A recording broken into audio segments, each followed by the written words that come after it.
Bem-vindo ao podcast Estrangeiros e Peregrinos. A mensagem de hoje será apresentada por Dennis Allen.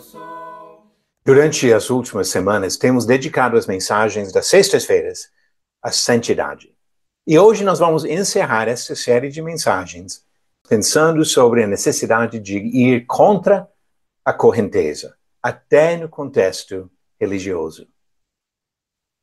Existe um perigo enorme em seguir as tendências e movimentos religiosos. Vamos ver um caso do Antigo Testamento, em 1 Samuel, capítulo 8, onde o povo de Israel pediu um rei e deixou Samuel triste, mas pior ainda, deixou Deus triste. 1 Samuel, capítulo 8, versículo 5 diz: eles disseram, veja, você está ficando velho e os seus filhos não andam pelos seus caminhos. Por isso, queremos agora que você nos constitua um rei para que nos governe, como acontece em todas as nações. Nós queremos um rei igual a todas as nações ao nosso redor, eles falaram para Samuel. Hoje em dia, não é a mesma coisa que observamos uma certa empolgação com movimentos religiosos. Se alguma coisa começa a mostrar um certo resultado em um grupo religioso, outro grupo copia a mesma coisa e vão várias pessoas atrás desses movimentos, coisa da moda, muitas vezes sem nem questionar se a palavra de Deus autoriza tal coisa. Pode pensar em vários exemplos dos anos recentes. A Reforma Protestante, a partir de mais ou menos 1500. O resultado, a multiplicação de denominações com doutrinas contraditórias. E embora começou como protesto contra a Igreja Católica, hoje tanta divisão entre os protestantes que mostra a tendência de seguir aos homens e não seguir a palavra do Senhor. O movimento adventista do começo do século XIX e as ramificações que vêm disso. Um movimento baseado na ideia de sinais visíveis da volta de Cristo. E uma ideia que chegou a dominar o pensamento em muitas outras denominações. O movimento pentecostal, começando no começo do século XX nos Estados Unidos, já espalhou para praticamente o mundo inteiro, com ênfase na ideia que pessoas hoje ainda estariam recebendo os mesmos dons espirituais que os apóstolos receberam em Atos capítulo 2. Por isso, chamam de pentecostal. Movimento de avivamento, percebendo as tendências de igrejas ficarem nas suas rotinas, às vezes, de uma coisa que parece morta, vamos dar um jeito de trazer vida. Mas se essa vida não vem de Jesus, o que adianta? Só agitar as pessoas com líderes de torcida que estão animando as pessoas não resolve a necessidade de uma coisa viva dentro de nós. E nas últimas décadas, os ministérios de multiplicação já multiplicaram bastante. Sistemas de discipulado, G12 e outros, que criam uma certa hierarquia dentro dessas igrejas e criam também séries de exigências de regras humanas que não vêm das Escrituras. E em qualquer denominação, qualquer grupo religioso, qualquer movimento, a tendência de começar a pensar de forma partidária, nossas igrejas, nossa tradição, nosso ministério, não deve ser de Cristo. Tudo que fazemos não deve ser em nome do Senhor Jesus. Este é justamente o problema principal, de defender tradições humanas acima da palavra do Senhor. Será que nesses movimentos religiosos hoje, que os princípios defendidos vêm das Escrituras ou vêm dos homens? Porque se não estamos buscando e defendendo a vontade de Deus, não estamos seguindo o Senhor Jesus. Ele mesmo avisou sobre esse problema de seguir tradições humanas quando devemos seguir a vontade de Deus. E ele mostra que a mesma coisa que aplicava naquela época deve continuar aplicando em nossas vidas. Em Marcos capítulo 7, num dos encontros que Jesus teve com alguns líderes religiosos, ele falou sobre exatamente esse perigo de exaltar ideias humanas e desenfatizar ou até desprezar a vontade de Deus. Capítulo 7 de Marcos, versículo 6. Jesus respondeu, bem profetizou Isaías a respeito de vocês, hipócritas, como está escrito, Este povo me honra com os lábios, mas o seu coração está longe de mim. Em vão me adoram, ensinando doutrinas que são preceitos humanos. Rejeitando o mandamento de Deus, vocês guardam a tradição humana. E disse-lhes ainda: vocês sempre encontram uma maneira de rejeitar o mandamento de Deus para guardarem a própria tradição. Ele não poderia ter falado a mesma coisa em muitas igrejas hoje? Que vocês estão guardando suas tradições acima da palavra do Senhor. Uma dessas tendências, especialmente nos últimos 200 e poucos anos, tem sido uma ênfase materialista ao invés de celestial. A esperança de um reino terrestre começou a dominar o pensamento de vários grupos religiosos que ensinam que Jesus vai voltar e reinar aqui, que vai ter uma grande guerra aqui na Terra, e assim pensam em vitória como vitória realizada com armas carnais. Em Hebreus capítulo 4, versículo 11, o autor diz: portanto, esforcemo-nos por entrar naquele descanso, a fim de que ninguém caia, segundo aquele exemplo de desobediência. E no versículo 14, ele continua: tendo, pois, Jesus, o Filho de Deus, como grande sumo sacerdote que adentrou os céus, conservemos firmes a nossa confissão. Aquele descanso que ele está citando aqui se refere ao céu. E diz que nós devemos nos esforçar para entrar no céu onde Jesus está. Ele não ensinou que devemos buscar sinais e esperar algum reino terrestre. Em 1 Pedro capítulo 1, versículos 3 e 4, Pedro também falou sobre esta esperança celestial que deve dominar nosso pensamento e nosso foco nesta vida. Ele diz, versículos 3 e 4, bendito seja o Deus e Pai de nosso Senhor Jesus Cristo, que segundo a sua grande misericórdia nos regenerou por uma viva esperança, mediante a ressurreição de Jesus Cristo dentre os mortos, para uma herança que não pode ser destruída, que não fica manchada, que não murcha e que está reservada nos céus para vocês.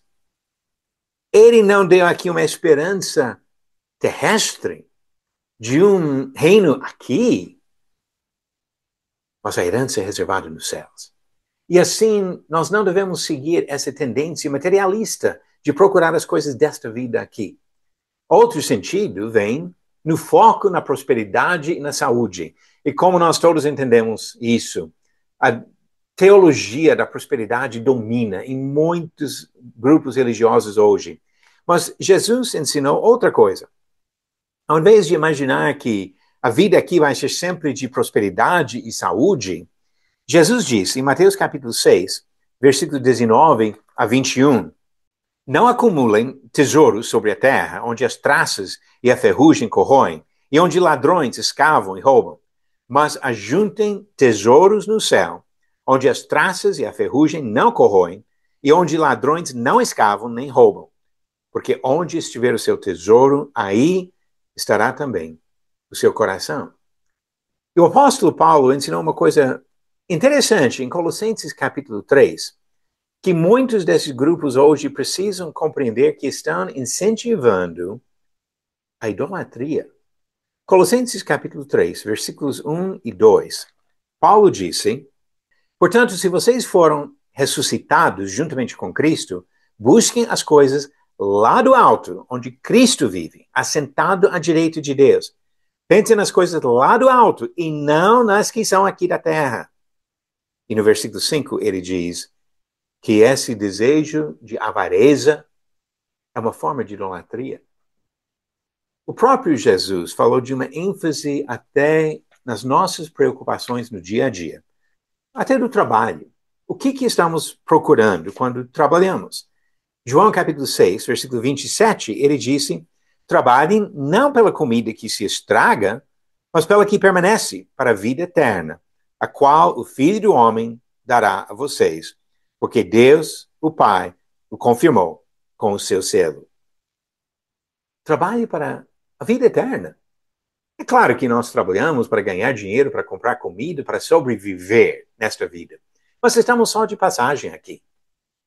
Devemos focar a eternidade. E igrejas que ficam focadas na prosperidade, na saúde, nas obras sociais, tiram o foco do ponto principal e espiritual, que é o desejo de estar com Deus no céu. O servo do Senhor hoje precisa ir contra a correnteza também, quando se trata da questão da impureza. Infelizmente, muitas igrejas hoje estão cheias de imoralidade, de várias formas, aceitando coisas abomináveis para o Senhor.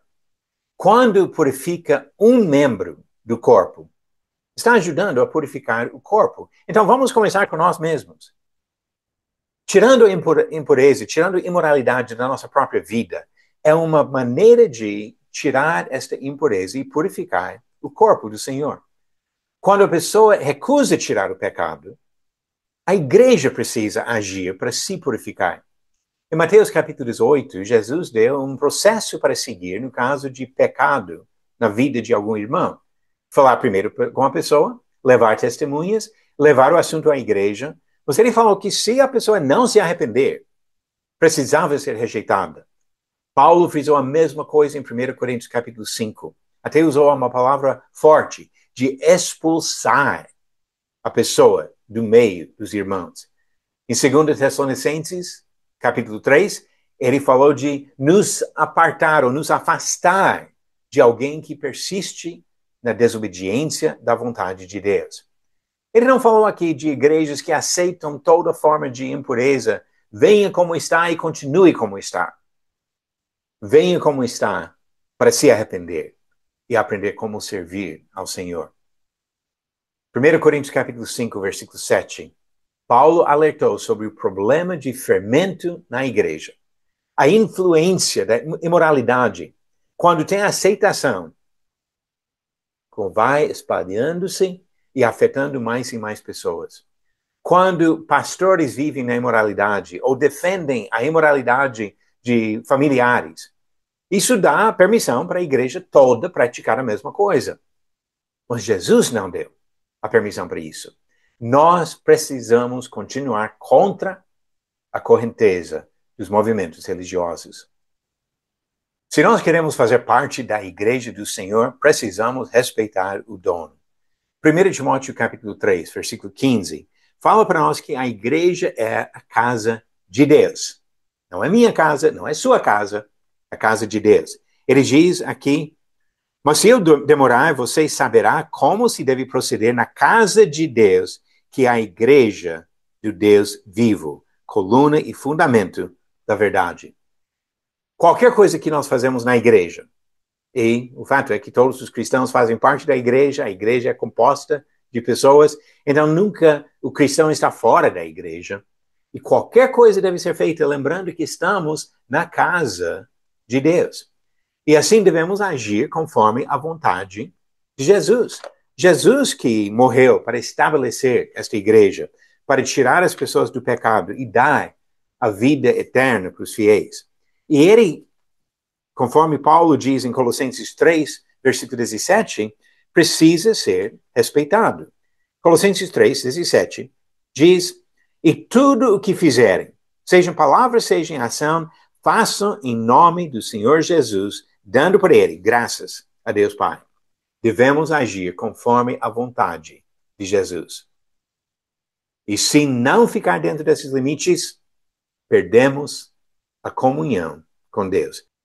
Quase no final do Novo Testamento, a segunda carta de João fala no versículo 9 sobre o perigo de ir além da vontade do Senhor. Diz versículo 9, todo aquele que vai além da doutrina de Cristo e nela não permanece, não tem Deus. O que permanece na doutrina, esse tem tanto pai como filho. Se ultrapassar, se for além, perde a comunhão com Deus. E isso significa que temos que ir contra a correnteza dos movimentos religiosos. Quero encerrar esta mensagem e esta série de mensagens sobre a santidade com a leitura de Efésios 5, versículos 25 a 27. Cristo amou a igreja e a si mesmo se entregou por ela, para que a santificasse, para apresentar a si mesmo igreja gloriosa, santa e sem defeito. Vamos agora para as perguntas bíblicas. A pergunta de ontem. A bacia de bronze que ficava perto da entrada do tabernáculo foi feita de quê?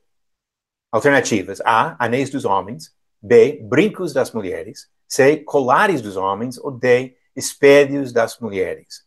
A resposta certa? D. Espelhos das mulheres. Como diz Êxodo 38, versículo 8. Fez também a bacia de bronze com o seu suporte de bronze dos espelhos das mulheres que se reuniam para ministrar à porta da tenda do encontro. E a pergunta de hoje. Poucos dias antes da sua morte, Jesus chegou a Jerusalém montado em que tipo de animal? Alternativas. A. Camelo. B. Cavalo. C. Elefante. Ou D. Jumento. A resposta certa vem no final do próximo episódio. Se você acompanhou todas as mensagens sobre a santidade nas últimas sextas-feiras, você tem uma boa noção da importância de aplicar na nossa vida, na vida particular e na vida coletiva da igreja, esses princípios da santidade. Lembrando que por trás disso é o exemplo perfeito, a natureza de Deus, como Moisés e também Pedro frisaram nos seus livros. Sejamos santos, porque Deus é santo. Obrigado por nos acompanhar nessa jornada pelas Escrituras. Volte amanhã para ouvir mais uma mensagem do podcast Estrangeiros e Peregrinos. Seguimos pelo mundo a viajar.